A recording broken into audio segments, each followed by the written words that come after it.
At this point in my life, I find it particularly hard to find a movie, story, or even a show or game that actually impacts me and stays with me long after it's over.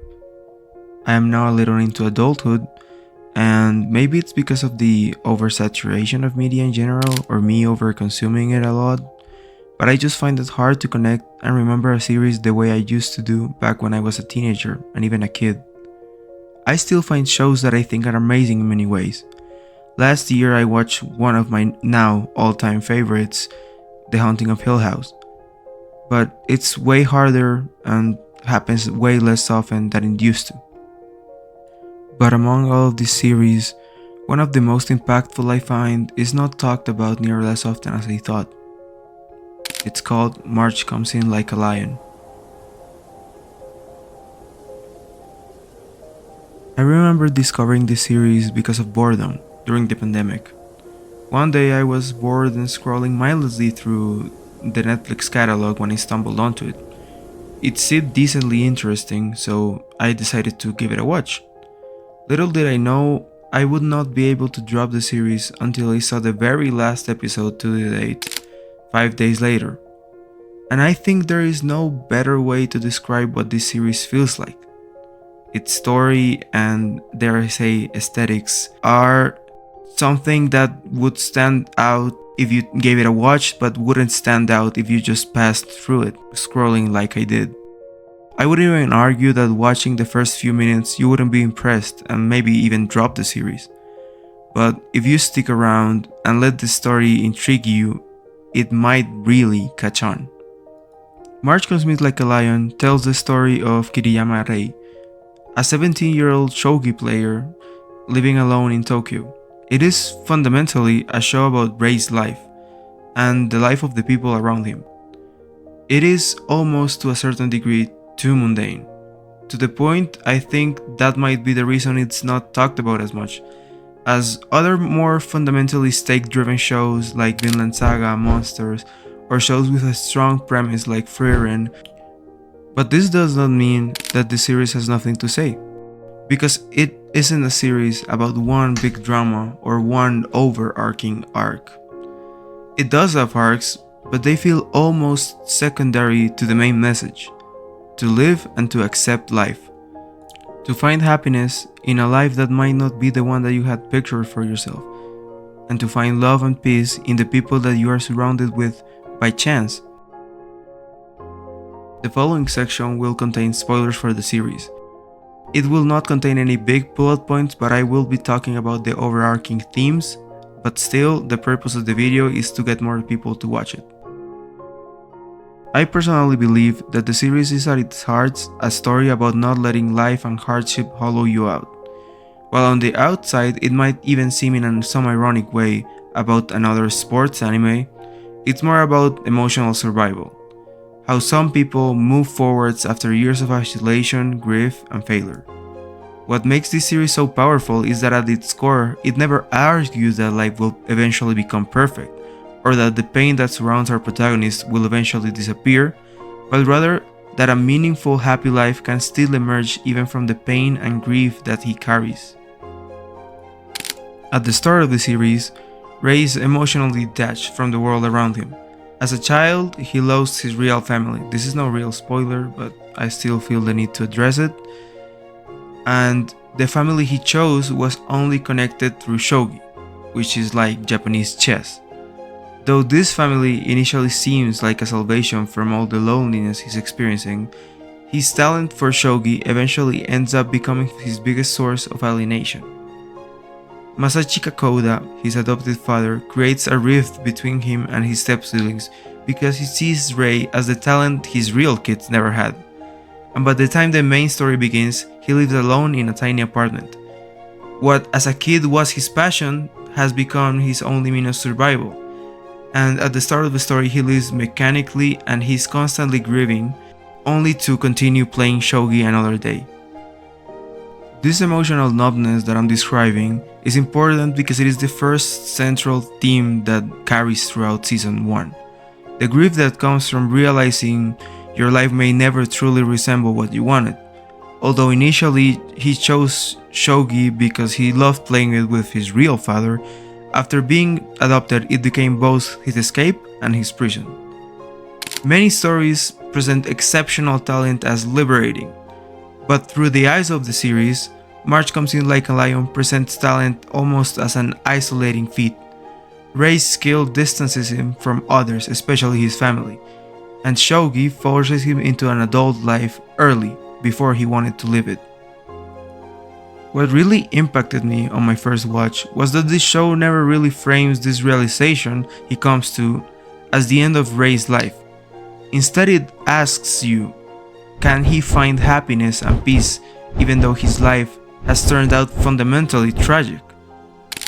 Nothing accentuates this point more than the Kawamoto sisters, Akari, Hinata, and Momo. They are kind of the hope or the moral compass of the show. They are the heart. At the start of the series, they start introducing him to the warmer life he didn't really remember existed. They feed him, talk to him, and most importantly for me, simply allow him to exist with them. It's a kind of acceptance that isn't grand or life-altering, maybe like you see in other shows, but it's a quiet comfort that is unlike anything I have seen represented in any other show. This masterpiece, through its slow burn, because it is fundamentally a slow burn, emphasizes that comfort is often not found through one-off grand gestures, but found in the most ordinary moments you share with others. This series emphasizes this through its meals. This show is filled through the brim with scenes of characters just eating and casually talking, in the rooftop, in the Kawamoto household, even in the street or with his shogi mates. Inside the story, there are not only moments of small connection with his found family, but there are the anchors that slowly pull Rei back in. We see this reflected through his gradual ability to relax at the Kawamoto house. It mirrors his slow acceptance of love. And most importantly, these moments do not fix his grief and the trauma he carries, but they create the environment where he can begin to heal. Not all of this series is about the life of Rei though. This is a shogi show, so beyond the board game, the series chooses to explore the rejection of the idea that success means happiness. Many of the characters in March Comes In Like a Lion are constantly exhausted, lonely, and uncertain despite or because of their accomplishment. Maintaining something that is either your job or your passion can be draining. Older players have to face their aging and their loss of skill despite dedicating their lives to their craft, while younger players struggle to meet impossible expectations. The story repeatedly shows us that achieving success does not guarantee fulfillment or calmness. Instead, most players happen to find fulfillment from feeling connected to others and finding purpose in their everyday lives apart from their passion. And despite being full of them, there is this quote I really like from the ending of the first season.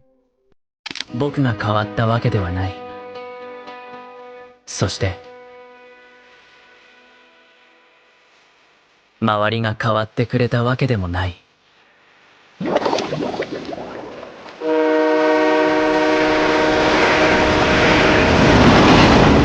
ただ、気が遠くなりそうな日々を必死で刺して、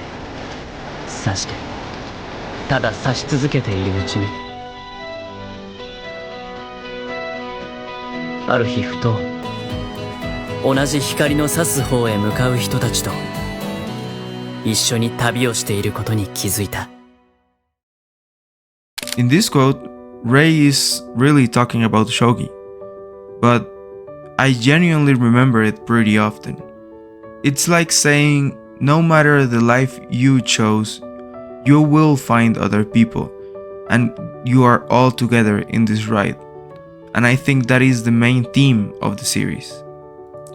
The show doesn't really offer a fantasy of complete recovery or of forgetting. Even farther away in the manga beyond what has been adapted, Rei doesn't suddenly become carefree or fully healed. He still goes through depressive slumps and he still suffers from self-doubt. What changes is his understanding of what fundamentally makes his life bearable. In the beginning, he believes that his survival and his life depends entirely on himself, and that asking for help and support makes him a weak parasite, like he puts it. But by the end of the series, he begins to understand that leaning on one another is what makes people stronger, and asking for help and accepting support is an act of courage, not of weakness. Even through the title, we can see the themes of the series reflected. March arrives like a lion, because life gets cold, and it is hard sometimes, and grief happens. But spring will always follow. The show never rejects the existence of suffering and hardships. Instead, it portrays pain as part of a real cycle. Loneliness and grief aren't and will never be permanent, even though when you go through them they feel almost endless. Alone or with the people who carry you through winter, you will eventually reach spring. Ultimately, the series' message, to put it in any way I can, is that despite pain and suffering, spring will come again. Many of the characters carry regrets about paths they didn't take, or grief about lost family, or things they can never get back. But it insists that there is beauty within imperfect lives. A shared dinner, a walk home through a bridge, or even fixing a broken sweater. These moments become meaningful because they occur in the middle of the storm, not in spite of it. And this is what's so powerful about this series. It shows deeply flawed, lonely, but normal people who try to keep going despite the way their lives turned out or despite the regrets they may carry. Rei's journey is not about completely changing himself or forgetting about the past. It's about learning that he has a place and is allowed to belong in the world. Through the kind of the sisters, his teachers, his peers, he slowly realizes that life, even in grief and depression, can still be beautiful. In this video, I have tried to the best of my ability to explain and express what makes this series so special to me and to many others, without giving away any of the deeper plot details or the exact ways in which Rei mainly changes. I truly believe this show and the manga that eventually even gets better are some of the best written pieces of media out there. I truly believe that anyone who sees this, who hasn't taken the time to at least give this masterpiece a shot, can do so. Because I truly believe this is something special, and that everyone should at least give the chance to touch their hearts. Thanks for watching.